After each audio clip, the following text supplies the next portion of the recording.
आज हम हिंदी के कुछ चुने हुए केवल 10 प्रश्नों को यहाँ पर रखते हैं। इससे आपको विभिन्न परीक्षाओं में बहुत ही लाभ होगा। सबसे पहले पहला क्वेश्चन है, भारतीय आर्य भाषा संस्कृत का इतिहास कितने भागों में बांटा गया। हम लोगों ने पढ़ा है कि हिंदी साहित्य के इतिहास, हिंदी भाषा का इतिहास, लेकिन भारतीय आर्य भाषा सबसे पहले शुरू होती है और भारतीय आर्य भाषा से ही हिंदी साहित्य के इतिहास की कड़ी शुरू होती है। तो सबसे पहले हम लोग जानेंगे कि भारतीय आर्य भाषा संस्कृत का इतिहास कितने भागों में बांटा गया है। तो वो है 3 भागों में बांटा गया है। अगला हम लोग देखते हैं, दूसरे प्रश्न में हम लोग देखेंगे कि भारतीय आर्य भाषा संस्कृत इतिहास के निम्न भाग हैं। अभी हम लोगों ने पढ़ा 3 भाग हैं, तो उसमें कौन कौन से भाग हैं? प्राचीन भारतीय आर्य भाषा काल, मध्यकालीन भारतीय आर्य भाषा काल, आधुनिक भारतीय आर्य भाषा काल, उपयुक्त में से सभी। तो जब हम लोगों ने पढ़ा है कि 3 भाग होते हैं, तो सबसे पहले हम इसकी थोड़ी व्याख्या कर दें कि प्राचीन भारतीय आर्य भाषा काल जो कि पहला है वो 1500 ईसा पूर्व से 500 ईसा पूर्व तक है, और जो हम मध्यकालीन भारतीय आर्य भाषा काल पढ़ेंगे तो वो 500 ईसा पूर्व से 1000 ईसा पूर्व तक है। इसके बाद जब हम तीसरा पढ़ते हैं कि आधुनिक भारतीय आर्य भाषा काल, तो वो 1000 ईस्वी से आज तक चलता आ रहा है। तो इस प्रश्न में सही आंसर होगा उपयुक्त में से सभी।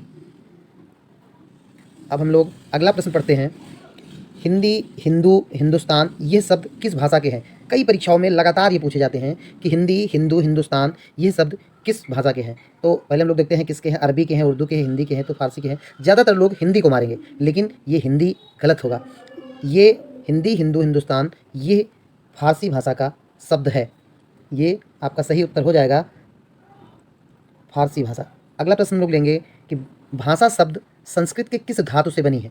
तो भाषा शब्द संस्कृत के भास धातु से बनी है। आपका पहला उत्तर सही हो जाएगा। इसमें सा के नीचे हल्का सा हलंत है जो ऊपर गया है। अगले प्रश्न की तरफ हम लोग विचार करेंगे।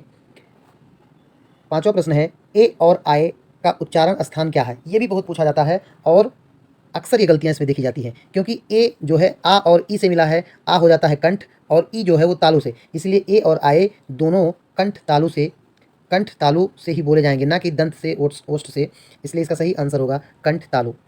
अगला प्रश्न हम लोग देखेंगे, संस्कृत, हिंदी और उर्दू उपसर्ग की संख्या कितनी है? यानी संस्कृत के उपसर्गों की संख्या कितनी है, हिंदी के उपसर्गों की संख्या कितनी है और उर्दू के उपसर्गों की संख्या कितनी है? हम लोग जब पढ़ते हैं तो अब ये 19, संस्कृत के 19 हैं, हिंदी के 10 हैं, उर्दू के 12 हैं, या 9, 5, 8 है। तो हम लोग सही उत्तर इसका देखेंगे तो संस्कृत के 19 उपसर्ग हैं और हिंदी के 10 उपसर्ग हैं और उर्दू के 12 उपसर्ग हैं। ये लगभग परीक्षाओं में पूछे जाते हैं। अगला प्रश्न हम लोग विचार करेंगे, प्रशिक्षण, प्रतिवेदन, विराम, अलंकार, चित्र, संशोधन, न्याय, स्वदेश, यह सभी शब्द किस, इन सभी शब्दों की लिंग क्या है? स्त्रीलिंग, पुल्लिंग, उभयलिंग या इनमें से कोई नहीं? तो हम लोग अगर विचार करें तो ये सारे शब्द पुल्लिंग हैं। आपका दूसरा आंसर सही हो जाएगा। पवन एक शब्द है, पवन शब्द है, और हम लोग देखेंगे कि पवन शब्द स्त्रीलिंग है, पुल्लिंग है या उभयलिंग। तो आप जब आप देखेंगे और वासुदेव नंदन की किताब भी देखेंगे तो उसमें पवन जो है उभय लिंग है, ना वो स्त्रीलिंग है ना पुल्लिंग है, वो दोनों में प्रयोग किया जाता है। अगला प्रश्न लोग देखते हैं, घी, जी, मोती, दही ये शब्द प्रायः क्या होते हैं? पुल्लिंग, स्त्रीलिंग, उभयलिंग या इनमें से कोई नहीं?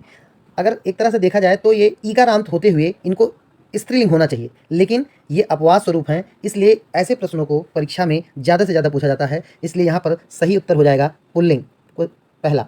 इसलिए घी, जी, मोती, दही ये सब पुल्लिंग शब्द हैं। अगला प्रश्न लोग देखते हैं, वाछे खिलना। अब अगर सही उच्चारण और सही आपने मुहावरे का वो नहीं पढ़ा है तो ये गलत हो जाएगा, और ये परीक्षाओं में पूछा भी जाता है। वाछे खिलना, अत्यंत दुखी होना, अधिक प्रसन्न होना, शोक में जाना या हंसना। इसका सही उत्तर होगा अधिक प्रसन्न होना, वाछे खिलना।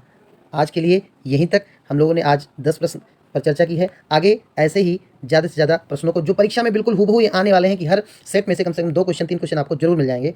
बस यहीं तक, आगे अगले एपिसोड में मिलते हैं। धन्यवाद।